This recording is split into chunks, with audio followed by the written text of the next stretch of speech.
Hello everyone, welcome back to Chess Comic.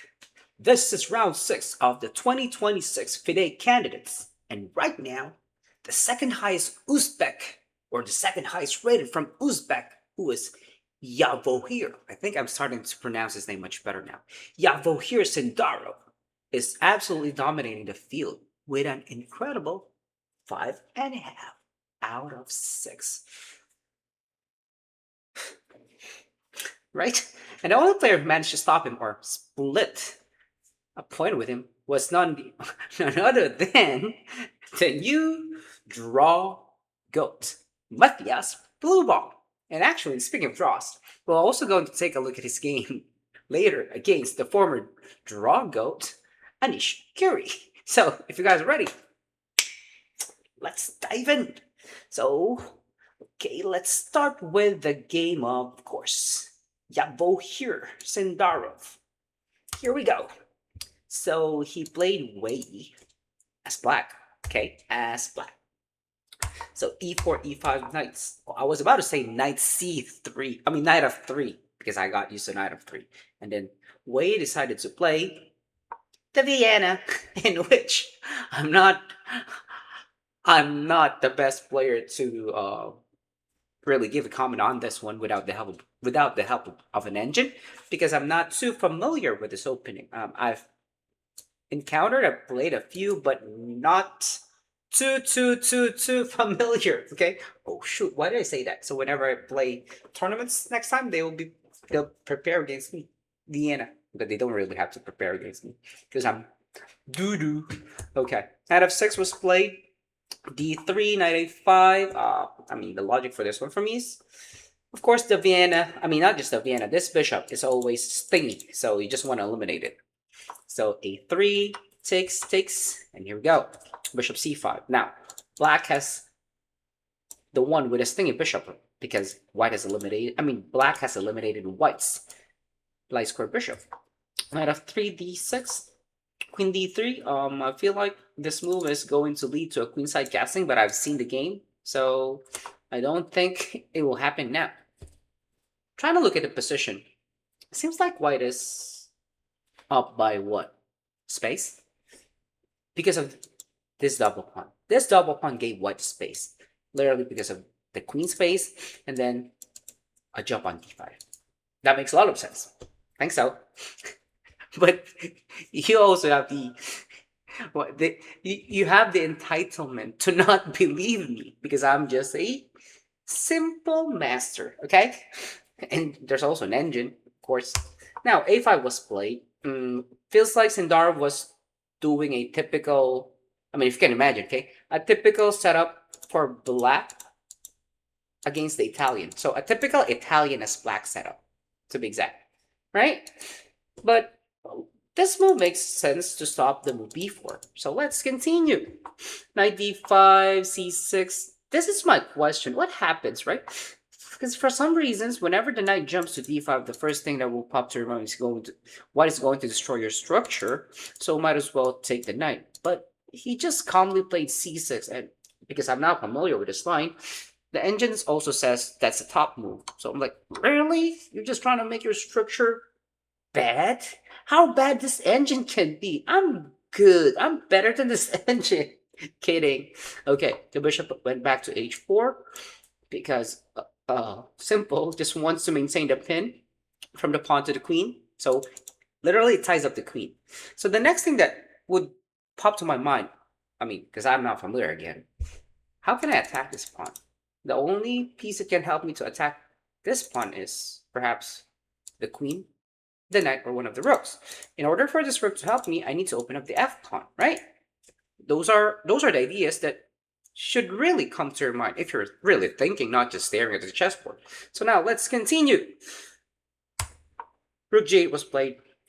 Logical, attacking the g file, trying to put your rook on the half open file.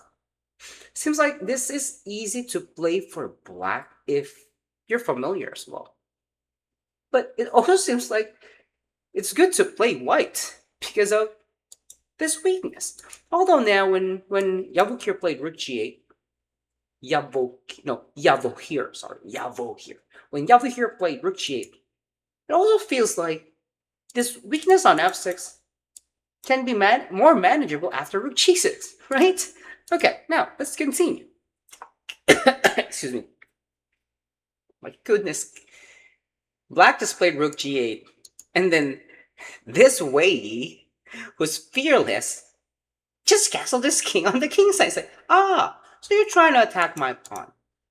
So let me castle there. You know, most of the time when the g file is open, the king even has to play king, move, it even has to move to h1 to get away from the rook. And yet he castled in front of the rook.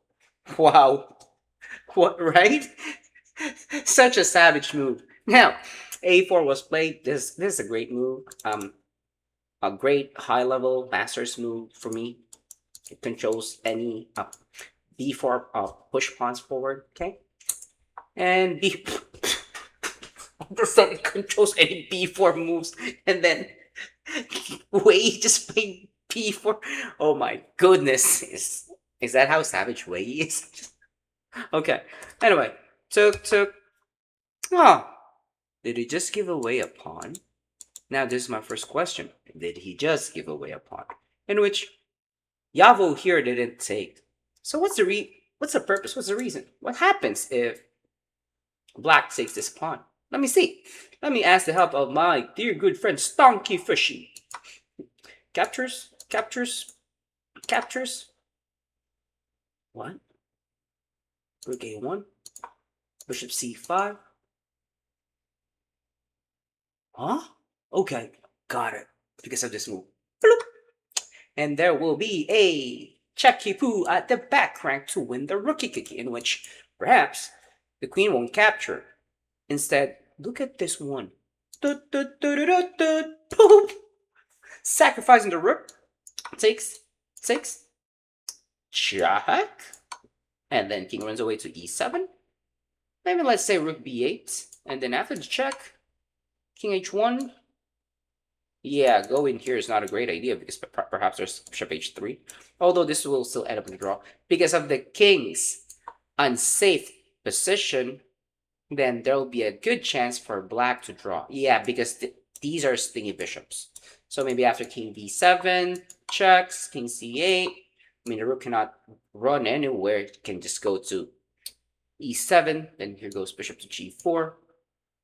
This is fairly okay for black. I can tell. Yeah, my simple, dumb chess knowledge will be able to deal or handle this. Yippee-da-pee. This will also be hanging, so enough said. So let's try to go back and see what really happened to the game. I'm also learning from this thing, because I told you I'm not familiar with the Vienna.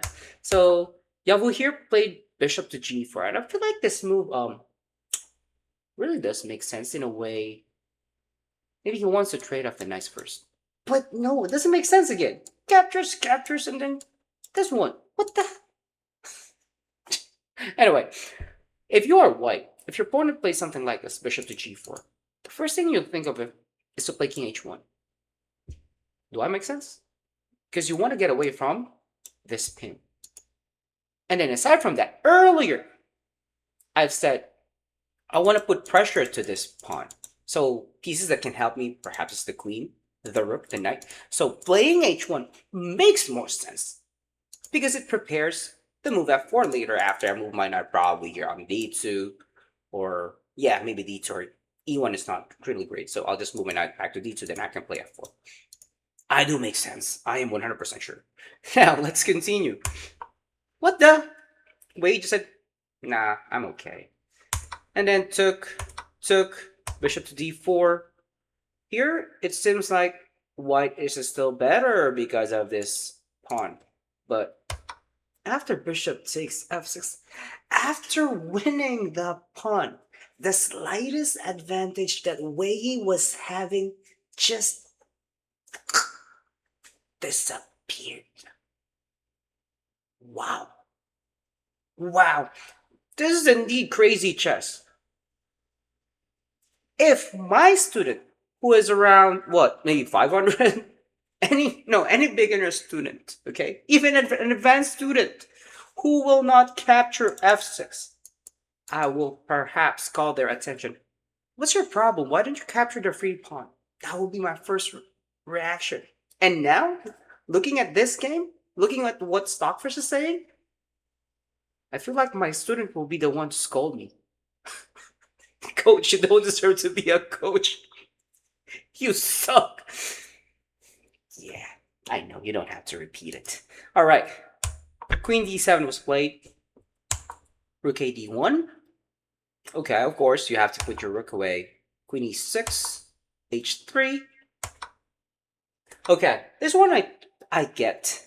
After Queen E6, now Black is starting to counter and attack the weakness of White, and now suddenly all of the slightest advantage is really gone, and I think Black is the one dictating the pace now, which is actually sad because Javokhir is just pulling away. You know, this is what happens when you are having the momentum in a chess tournament, okay? Because I've experienced, of course, even though I'm not at the top level of chess, I've also win tournaments. It's like this. Um, when you keep on winning, when you're having a streak, your opponents will start to doubt their moves when they are playing against you, even though they are having an okay position. That is true. They will start to think, oh, this guy is playing well, so they will feel that all of your moves are right, even though it isn't. So perhaps this is what's happening. I mean, I could be right, I could be wrong. I'm just speaking based from the experience. So yeah, without doing anything, Javokhir is winning based from that's chess psyche. Yeah. Okay, let's continue. Queen e6 was played, double up. He's trying to double he's trying to double up. Maybe his plan is to sacrifice the rook on the bishop. Okay, rook g6, bishop h4. What the? Oh, hold up, wait. Didn't I just say the rook will sacrifice itself to the bishop? And this is the best move based from Stockfish. Because I was like, how on earth is bishop h4 wrong when you're trying to put your bishop into safety? I think Stockfish has a problem, right? But he says it's wrong. Technically wrong. The correct move is to capture this. After rook takes f6, then you just go rook queen g6. And then you have this. Bloop. Bloop. And then if you play rook g6, you'll have this. Bloop. And now this makes a lot of sense. So let's try to go back. Back.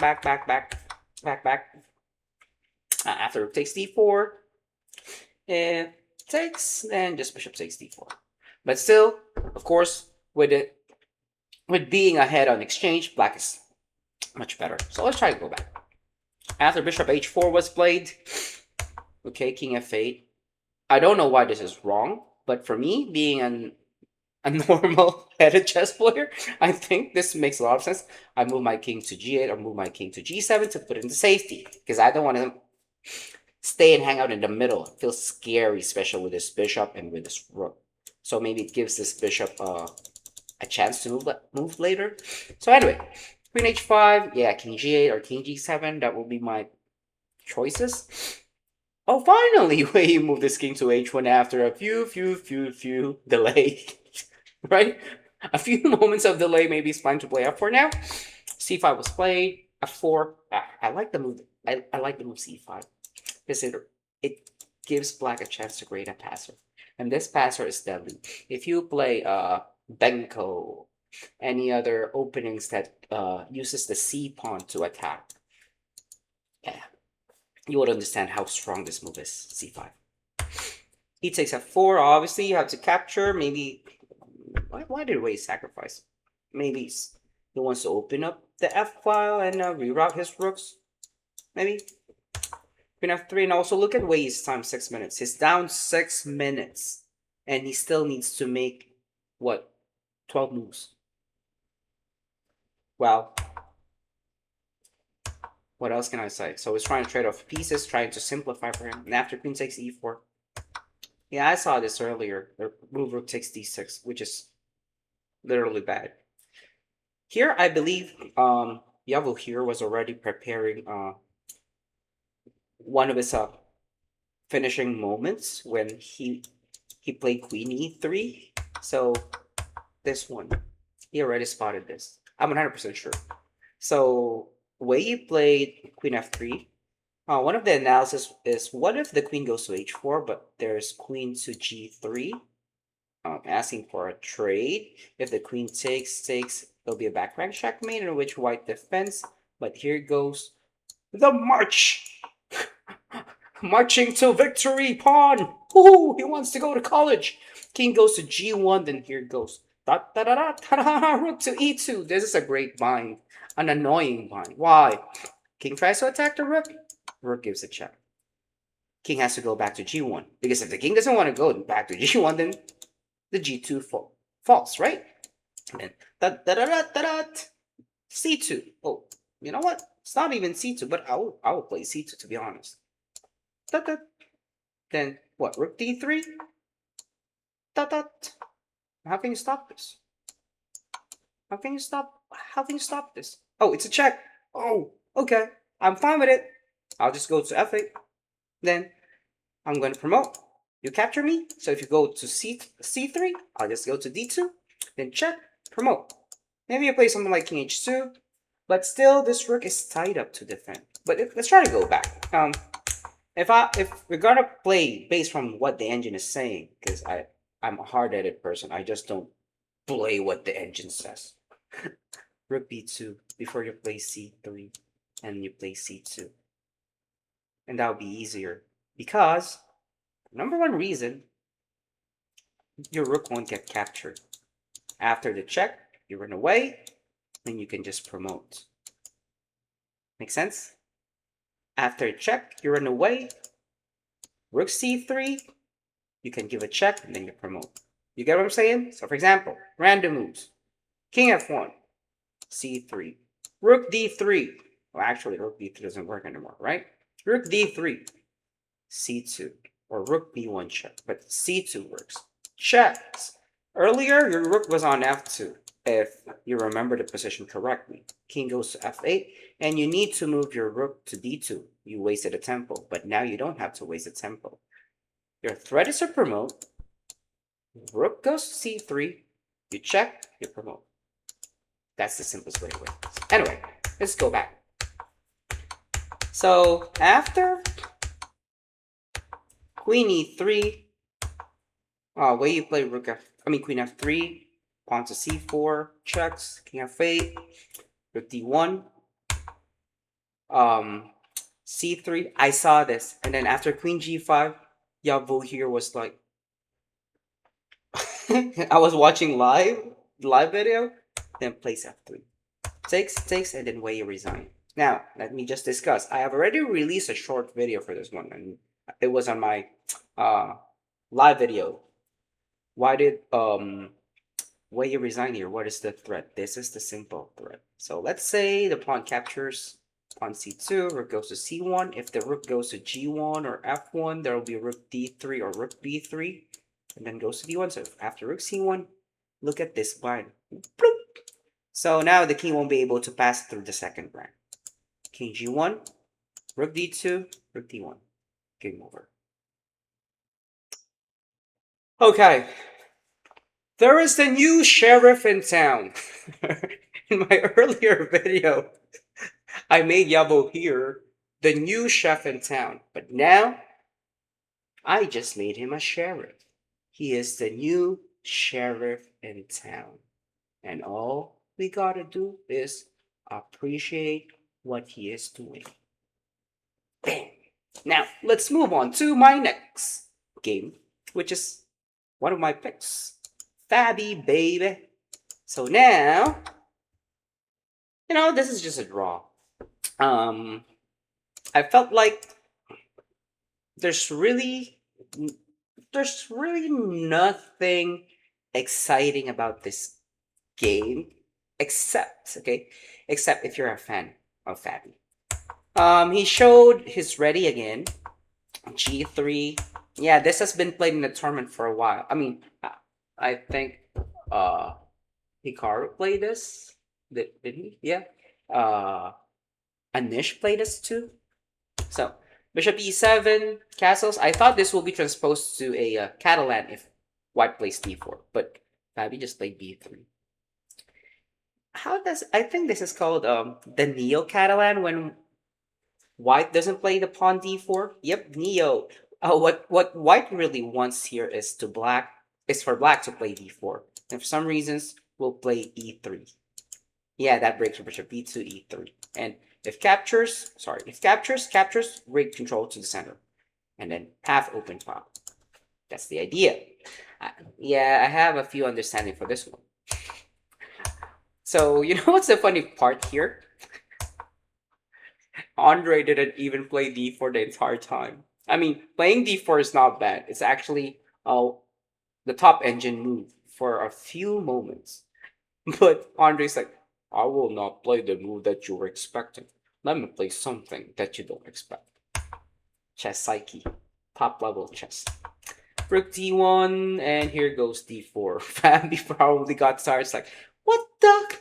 I've been asking you to play pawn to d4 for more than 5 moves, and you still didn't play it. Then let me play it. Now this looks like Catalan. It's transposed, right? Takes. Engine was suggesting rook takes c4 is much better. Maybe for a reason of being able to control what? The half open file again? And being flexible? Yeah, that's what I understand here. And then, for some reasons, the knight, because after you play bishop takes d4, and then maybe queen c7 just got out of the pin, c takes d5, knight takes d5, and now the knight cannot go to c3. Well, here, you play rook takes d4. The idea is to jump the knight to c3. I don't get if it does make sense or it doesn't make sense, but I totally understand what pressure is white bringing after this. Rook takes d4. I would go for this move so that I can play knight c3 and then just simply double up. Maybe that's the best or simplest, most simple explanation.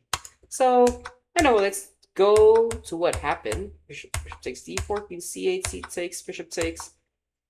Knight c3. Yep, trading the bishops. It's like, okay, come on. Are we really trying to fight and look for a win? And here, I saw this game. I saw this moment during the game. I'm like, oh, so Andre is also playing a shallow move like me with a threat of e5. This is the shallow threat, okay? To win the bishop or the knight. Anyhow, rook d1 was played. F6. So here, if let's go back.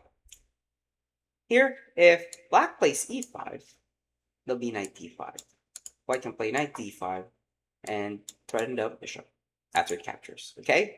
And also a fork. So Andre played f6 first. Knight d5, e6. Boop. So after the trade, do you think there's a way for white to win here? I thought no. There's a danger on b6, yep. But this pawn on b4, this is what I teach my students, is bossing out 2 pawns. So I call this the boss pawn. Okay?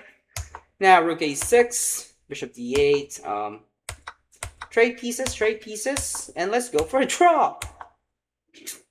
I'm going to give an honest thing here. For someone like me, who is streaming, who's making a video, and was able to see the moves of the engine, yes, it's so easy for me to say. But if you're the one playing, there's a big difference. Yep, a disclaimer, okay? So, it's like, don't just believe a streamer, okay? Do your own thing before you dislike. All right? But I'm pretty sure 9 out of 10 times, or maybe let's say 8 out of 10 times, I do make sense. Because I may not have the best understanding of the game, but I have a fair understanding of the game. Let's continue. Bishop d4, e5, bishop a7, da da da da da da, marching. So just basics. Try to put the king in the middle. And Fabi is like trying to put his pawn on the opposite color of his bishop to make his bishop good. While on the other hand, Andres' pawns are on the same color of his bishop. Although the bishop is not inside the pawn structure, but of course, that's the theory of the good and bad bishop. b3, takes 6, trade. Okay, here I already stopped watching. I'm like, okay, I'm 100% sure this will end up in a draw. The only thing, or the only way for Andre to lose is because in the later part of the game, he tends to blunder. But I think in this case, why would he if he has no pressure? Yeah, I feel like Andre doesn't have any reasons to have a pressure in this game. Check, check. And then rook takes, bishop takes. Draw. They agreed. Okay. Now, Fabi is 1.5 points behind Javokhir. So that's tough. Because even though Javokhir loses to Fabi during their second half meeting or match, Javokhir will still be up by 1/2, given the circumstance that Javokhir keeps on winning and Fabi keeps on winning. But what if Javokhir keeps on winning and then Fabi draws other games? So in order for Fabi to have a chance, he has to keep on winning, and then for some reasons, he needs the help of others to stop Javokhir, in which it is unlikely right now. Okay, now let's move on to, oh my goodness, this is one of my favorite games. Giri and Blübaum. Okay, let's go over this last. This is my favorite game of all time. This is the craziest game I've seen, okay? So let's go over Hikaru and Prague first. When I was watching this live, it was a Nimzo Indian house. I was right. Because I'm not really a Nimzo player. I know a few of the ideas of the Nimzo. So I know this one is not the main line. It's one of the sublines. After a3, bishop a5. I've seen someone play this. Okay, he is a Filipino international master who has a 3 grandmaster norm. Oh no, sorry, has 2 grandmaster norms. He plays all kind of stuff, so I'm like familiar, but I didn't expect this to happen in the candidates tournament like this, where both of the players needs to win, because of course they want to catch up, right? The sole lead is 5.5 out of 6. So you want to win, you want to catch up. But after playing bishop a5, I'm like, oh, what are they really trying to do? But anyway, bishop d2 was played, castles, d5. And this is the weirdest move I got from Hikaru. Not weird in a weird way. So it's not weird because it's a weird way. A move that I didn't really expect from Hikaru when he needs to win. Why? Knight takes d5. Come on, I'm like, why not c6? Because why will you trade off pieces? Especially if you're white and you want to win. I mean, this one, I've seen this kind of ideas from different players. The first time I saw this idea is from Wesley. Knight f4, bishop d3, queen f3, h3, g4. Something like that. I'm not sure if this is going to work, but of course you want to create an attack. But, I mean, who am I to say, right? I'm not even an I, I'm not even an F, but I'm an enemy, okay? No, but my point is like this. Hikaru wants to win, but he chose a line where he has to trade pieces. Let me show you. It's a Prague. You have traded off 2 minor pieces already. Then after bishop a6, you're about to trade the 3rd minor piece, which means this game is likely going to end up in a draw. Knight g3 takes, king takes. When Hikaru played king takes, I'm like, okay. Hikaru wants to play h4, just like his game against Javokhir last time. Right? He played h4. Anyway, kidding aside, h4. They didn't play h4. Okay, I'm so good. Hikaru copies my moves. Queen f6 was played. Rook e1. I didn't expect the move g6 actually, because this is what I always say or teach. Don't play a hook. When I say hook, don't move your pawns if you are being attacked as much as possible. So this is a theory I learned from uh one of my coaches. Don't move a pawn if you're being attacked, because the moment you move a pawn, you're just making the attack of your opponent much faster. Because imagine, if your pawn hasn't moved, he needs to play two moves to attack it. The moment you move a pawn, which Prag did, after one move, he is already attacking it. If that makes sense to you. But I know it makes a lot of sense to me. Okay, let's continue. H5 was... So Hikaru was really following my moves. Knight e5, rook h3. So Prag is doing a typical style on how you can expand slowly on the queen side, try to improve his pieces, but it can't really help. After queen h6, shoot, queen goes back, the knight goes back. Queen h6, shoo, shoo, queen goes back, the knight goes back. Draw. Okay. I think there was just a wrong preparation. I mean, when I say wrong, it's not because Hikaru made a mistake. Okay, he could have chosen a sharper line in the opening, especially with playing white. White. Now let's go to my favorite part, favorite player. You know, this game is like this. This is how I felt in this game. So Anish was like, this guy was the one who take my title as the GOAT of Draw. Now he is the current GOAT Draw Master. Or Draw GOAT Master. Well then, let me show him who's the real GOAT Draw Master. So this is the battle of who's the real GOAT of Draw. So much for this. Let's start. C4 was played by Anish. Knight C3, D4. Oh, one of my favorite openings. The Carlsbad. Carlsbad means Carlson is bad. Kidding. Okay, it's just a line. It's Karlsbad. Carlsbad. Line in the Queen's Gambit. Decline. C6, E3, Bishop F5, Queen F3. I've seen this line. Of course, I've seen a lot of grandmasters play this, but you don't. You play this, okay? You play this most of the time in a in a faster time control, or in a game where you're okay not to win. Maybe just get a draw. Because for some reasons, I also play what do you call this? The Trumpowski, when white captures the knight on f6 and gives black a double pawn, and then the idea of white is to play g3, bishop g2, h4, knight ge2, knight f4, just creating a good structure for his knight to jump on until black uh, falls apart by just making his own position much worse. But take a look at this game, guys.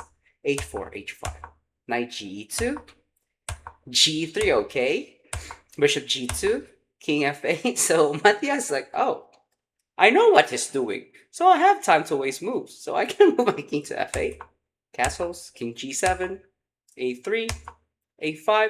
So Matthias is like, I am going to use these two squares for my rooks later. He has foreseen it. Okay? b3, rook f8, rook h8, rook b7, bishop f5. So technically, if you're going to understand back what was happened, white did something to castle his king, create pawn chains, move his knight, create space for his knight, for his rook, his bishop, gives a space to his king, right? While black decided not to castle Move this king to f8. Move this king to g7. Move his pawn to a5 so he can move his rook to a7. And eventually move this rook from h8 to e8. What do I mean? Black played a lot of, you can say, if you can say, a waste move, right? Because black can just immediately castle and just move his rook to e8 and it would have saved a few moves, if you guys get what I mean. Right? So this is how good Blübaum is. Okay? He wasted a lot of moves, yet the ex draw goat Anish was not able to take advantage of it. Here we go. So Anish is trying to improve his pieces. While Blübaum piles up on the A file where it cannot open up the rook's file, moves his bishop back and forth. Oh, he gave a check. Whoop. Moves his bishop back, hoping Anish goes back to g2. I'm like, oh, you want to trade? No, no, no, not today, Anish. I don't want to trade. I don't want to draw against you. So Matthias decided to not trade the next. Bishop e7.